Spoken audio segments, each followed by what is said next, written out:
kahapon, ang kalahok na si Eros Manalastas ang pinanigan ng inampalan sa unang banggaan. Pero sa back-to-back tapatan, ang kampiyon na si Kimberly Baluso pa rin ang nakakuha ng mas mataas na puntos. Ngayong araw, makalibang panalo kaya si Kimberly? Sinong kalahok ang itatapat sa kanya ng mga inampalan? Singer-songwriter, the R&B crooner, Daddy Long. Concert stage performer and queen dam diva, Jessica Villarubin. Multi-platinum artist and OPM hitmaker, Renz Ferrano. Magtutuloy-tuloy kaya ang pagkakbang ni Kimberly papuntang hamon ng kampiyon? Tutukan natin yan dito sa Tanghalan ng Kampiyon!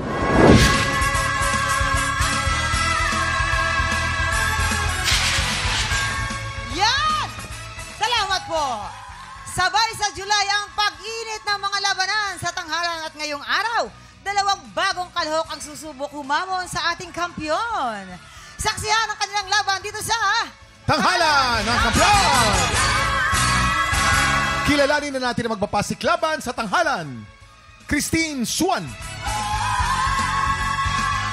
at Lee Kainap. Silang sasabak sa unang banggaan. Iba po pala yung feeling pag binigyan ka ng isang napakagandang blessing po galing kay Lord. Single mom po ako, and then yung kasama ko po sa pag-aalaga ng anak ko is yung parents ko, yung mama at papa ko po. Kabalik ko lang din po dito sa Manila po para mabigay ko po yung gusto ko na future para sa anak ko po. Kasi gusto ko po na makapagtapos din po siya in the future. Hi, Tammy! I miss you so much and I love you so much. Sana maintindihan mo in the future. Para to lahat sa'yo. Gagawin lahat ni Mama para sa'yo. Maging mabait kang bata. Makinig ka kay Lola at Lolo. Hi, ako po si Christine Suan at I am 24 years old and galing po sa Mindanao. Christine Suan! Suan? Suwan po. Suwan. Suwang. Dito tayo, suwang. Mga inang pala natin, ayan na sila. Christine! Hello po. Ang ganda ng kanta mo. Napansin ko lang sa mga bandang unahan, medyo hindi lang stable yung voice. Kaya baka siguro kinabahan ka. Yes po. Oo nga. So dapat talaga, First time ko po. First time mo. Pero dapat i-fight mo talaga yung kaba mo. But I'm so proud of you na andito ka sa Tanghalan ng Kampiyon. At talagang so much. natapos mo naman yung kanta mo. Medyo nagka-problema din tayo sa timing. May mga parts na nalilate. But I love your transition sa falsetto to natural voice. Meron namang magandang part nun. And stage presence ng onte. Like you have to really feel the song and work on your phrasing too. But thank you ba dun sa performance mo, Christine? Ba talaga si Thank you inambalan po. Jessica? Christine! Ayan. Actually, tatanong ko nga kung first time mo bang sumali. So, since nabanggit mo na first time mo, congratulations dahil in fairness, naitawid mo naman ng malinis yung performance. May konting flat sa umpisa lang. Understandable dahil nga nandun yung, syempre, nervyos. Watch out ka lang dun sa last line yung kahapon sana natin. Hindi mo na pinahirapan yung patawad muli. Yung timing lang. Medyo parang nahuhuli. Parang masyado kang nagfo-focus dun sa the line before. I-take home mo tong magandang experience na to para mas mag-improve ka pa sa future performances mo. Yun lang. Thank you so much po. Yan, ito na. Alamin na natin ang scores na ibibigay sa'yo ng ating mga inampalan. Christine, ang stars na binigay ko sa iyo today ay...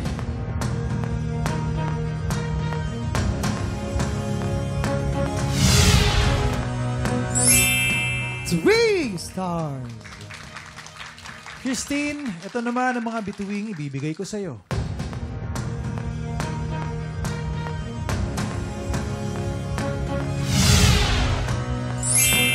Three stars! Okay, pero mamaya natin alamin naman ang score na magmumula kay Jessica. Ito na po ang susunod nating kalahok, Lee Kainap. I can do all things through Christ who strengthens me. Way back 2016 po, doon po nag-start yung sakit ni Mama na may diagnosis po siya na stage 4 cancer. Bilang anak, yun, ginagawa ko po lahat ng makakaya ko upang makatulong po sa parents ko. Kaya ito po, Kahit mga iba't ibang mga events po, sinasalihan ko. Yung mga kanta po, ganyan. Sa mga weddings, birthdays, yan po. Sinasalihan ko po lahat. Nabuhay rin po kami sa pangangalakan. Yan po. And paghakot ng kahoy. Dumating po sa point na kahit medyo yung pagod na pagod po ako, galing school, tapos kakanta po sa ganito, sa isang event. So sabi ko, kaya pa para po sa pamilya natin, kila tatay. Dahil ito lang po yung tanging way para makatulong po ako sa inyo. Alam ko po na lahat po ng mga pinagdadaanan po namin, may purpose po si Lord doon. Hi, ako po si Lika Inap, 19 years old from Quezon City.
Big Tropa, pinanood mo hanggang sa dulo itong video na ito? Abay, very good ka! For more happy time, watch more TikTok Lock videos on our official social media pages and subscribe to GMA Network official YouTube channel.